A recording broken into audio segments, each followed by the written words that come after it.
जब जीवन में सब कुछ बिखरने लगता है, जब उम्मीदें टूटती है और परिस्थितियां हमारे खिलाफ हो जाती है, तब अक्सर हमें एक सलाह मिलती है, चुपचाप सह जाओ, जो होता है अच्छे के लिए ही होता है। जी हाँ, इस बात में कहीं ना कहीं तो सच्चाई जरूर है।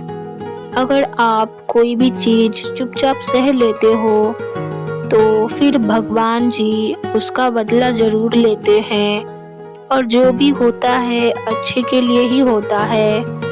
आइए हम इस विचार को जानते हैं, इसमें ओशो का क्या विचार है, आइए समझते हैं। दोस्तों, सुनने में यह बात बहुत ही साधारण लगती है, कभी कभी तो यह एक कमजोर इंसान की मजबूरी जैसी लगती है। हमें लगता है कि सह जाने का मतलब है हार मान लेना, अन्याय के सामने घुटने टेक देना, लेकिन क्या वाकई ऐसा है? 20वीं सदी के एक सबसे क्रांतिकारी विचारक ओशो ने इस विचार को एक नया आयाम दिया। ओशो इसे लाओ त्सु की भाषा में तथागता कहते हैं, अंग्रेजी में टोटल एक्सेप्टेंस कहते हैं। ओशो कहते हैं कि जो हो रहा है उसे बिना किसी शिकायत के पूरे होश के साथ स्वीकार कर लेना कमजोरी नहीं बल्कि इस ब्रह्मांड की सबसे बड़ी ताकत है। आज के इस वीडियो में हम ओशो के इस गहरे दर्शन की परतों को खोलेंगे। हम जानेंगे कि कैसे चुपचाप सह जाना आपको गुलाम नहीं बल्कि अपने जीवन का मालिक बनाता है, और कैसे अस्तित्व यानी यूनिवर्स पर भरोसा करना आपके हर दुख को परम आनंद में बदल सकता है। ओशो के दर्शन को समझने के लिए सबसे पहले हमें सहने और स्वीकार करने के बीच के अंतर को समझना होगा। जब आप मजबूरी में कुछ सहते हैं तो आपके भीतर एक गुस्सा होता है, एक कड़वाहट होती है। आप बाहर से शांत दिख सकते हैं, लेकिन आपके भीतर एक युद्ध चल रहा होता है। आप सोचते हैं, मेरे साथ ही ऐसा क्यों हुआ, भगवान ने मेरे साथ ही ऐसा क्यों किया। ओशो कहते हैं कि यह सहना आत्मघाती है, यह आपको बीमार कर देगा। लेकिन तथागता या महास्वीकार इससे बिल्कुल अलग है। ओशो एक उदाहरण देते हैं, जब तेज बारिश होती है तो क्या आप बादलों से लड़ते हैं? आप हवाओं पर गुस्सा करते हैं? नहीं ना। आप बस छाता खोलते हैं या घर के भीतर आ जाते हैं। आप उस स्थिति को स्वीकार कर लेते हैं ना। ओशो कहते हैं, जो है सो है, उसे बदला नहीं जा सकता। तुम्हारी शिकायतें सिर्फ तुम्हारी ऊर्जा को नष्ट करेगी। इसके बजाय जो भी परिस्थिति सामने आई है उसे अस्तित्व का प्रसाद समझकर स्वीकार कर लो। जब आप इस भाव में आते हैं तो आपके भीतर का संघर्ष समाप्त हो जाता है।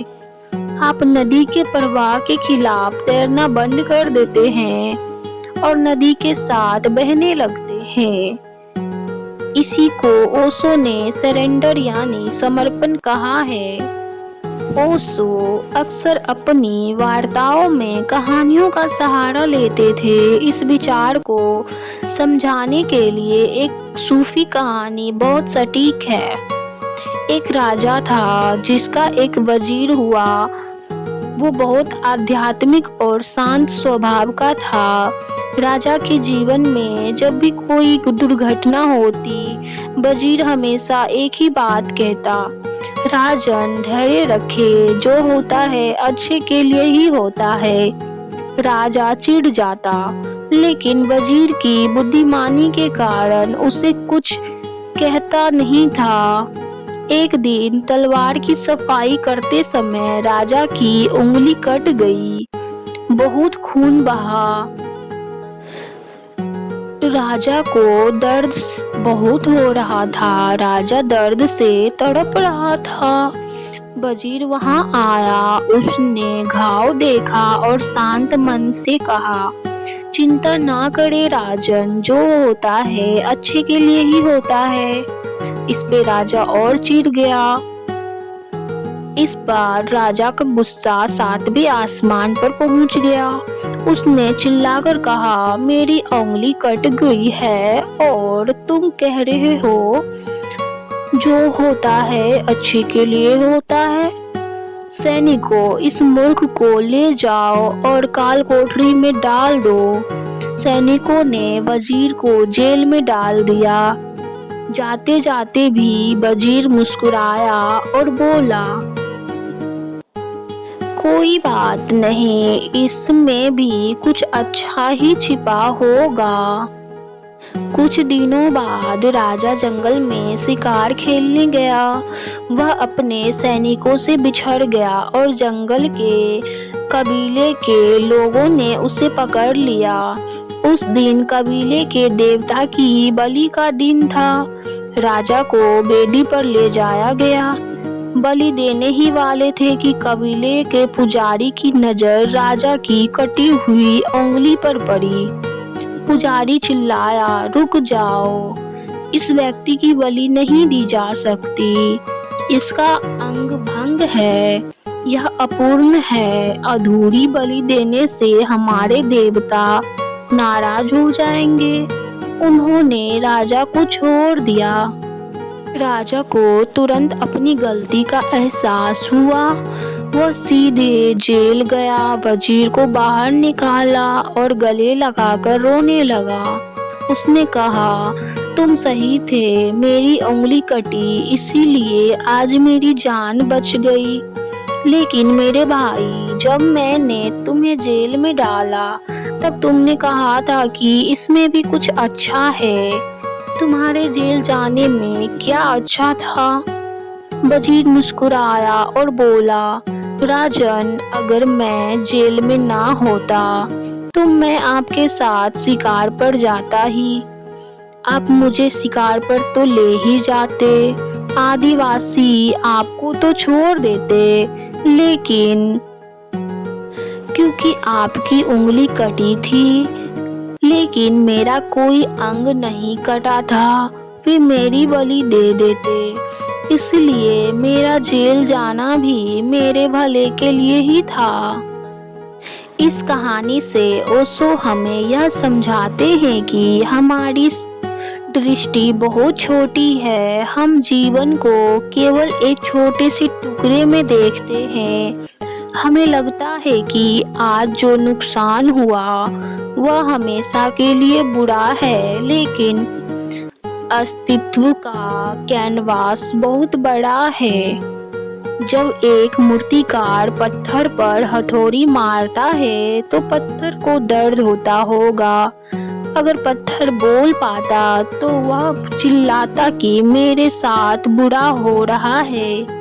लेकिन मूर्तिकार जानता है कि इस चोट के पीछे एक सुंदर मूर्ति छिपी हुई है। ओशो कहते हैं कि जीवन में आने वाले दुख, असफलताएं और वियोग असल में हथौड़ी की तरह हैं। वे आपके अहंकार को तोड़ने के लिए आते हैं ताकि आपके भीतर छिपा हुआ असली स्व प्रकट हो सके। एक बीज को सोचिए, जब उसे मिट्टी में दबाया जाता है तो वह चुपचाप अंधकार को सहता है, वह अपने अस्तित्व को मिटा देता है। अगर बीज कहे कि मैं मिट्टी में नहीं मिलूंगा, मुझे डर लगता है, तो वह कभी एक विशाल वृक्ष नहीं बन पाएगा। उसका चुपचाप मिट जाना ही उसके नए जीवन की शुरुआत है। इसी तरह जब आप परिस्थितियों को चुपचाप सह लेते हैं बिना किसी करवाहट के, तो आप उस बीज की तरह होते हैं जो टूटने के लिए तैयार है, लेकिन एक नया आयाम जन्म ले सके, इसके लिए भी वह तैयार है। लेकिन अब सवाल उठता है कि हम इस दर्शन को अपनी रोजमर्रा की जिंदगी में कैसे लागू करें। जब नौकरी चली जाए, जब कोई धोखा दे दे या जब कोई बड़ा नुकसान हो जाए, तब तथता में कैसे जिए। ओशो के लिए 3 सरल चरण बताए गए हैं। ओशो इसके लिए 3 बिल्कुल ही आसान और कारगर चरण बताए हैं। पहला, शिकायत मुक्त मन। जब भी कुछ बुरा हो, पहला रिएक्शन शिकायत का मत रखिए। क्यों पूछना बंद कीजिए। जो है वह है, इस सत्य को स्वीकार कीजिए। अब जो हो गया आप उसे बदल नहीं सकते हैं, इसीलिए अब क्यों, क्या, कैसे ये करना बंद कीजिए। इस सत्य को स्वीकार कीजिए। जो हो गया सो हो गया। दूसरा, होशपूर्ण साक्षी। परिस्थिति के शिकार मत बनिए, उसके गवाह बनिए। देखिए कि आपका मन कैसे दुखी हो रहा है। जब आप अपने ही दुख को एक दर्शन की तरह देखने लगते हैं, तो दुख का असर आधा हो जाता है। नंबर 3, अस्तित्व पर भरोसा। यह भरोसा रखिए कि यह ब्रह्मांड आपका दुश्मन नहीं है, आप इसी ब्रह्मांड के हिस्से हो। अगर आज अंधेरा है तो यह सुबह की तैयारी है। ओशो कहते हैं कि जब आप इस अवस्था में आते हैं तो आपके भीतर एक अभूतपूर्व शांति का जन्म होता है। दुनिया की कोई भी ताकत आपको विचलित नहीं कर सकती, क्योंकि आपने खेल के नियम को समझ लिया कि यहाँ जो कुछ भी आ रहा है वह आपको मांझने और बेहतर बनाने आ रहा है। तो दोस्तों, चुपचाप सब सह जाओ। जो होता है अच्छे के लिए ही होता है। यह कोई कमजोरी का मंत्र नहीं है, यह तो महावीरों का मार्ग है।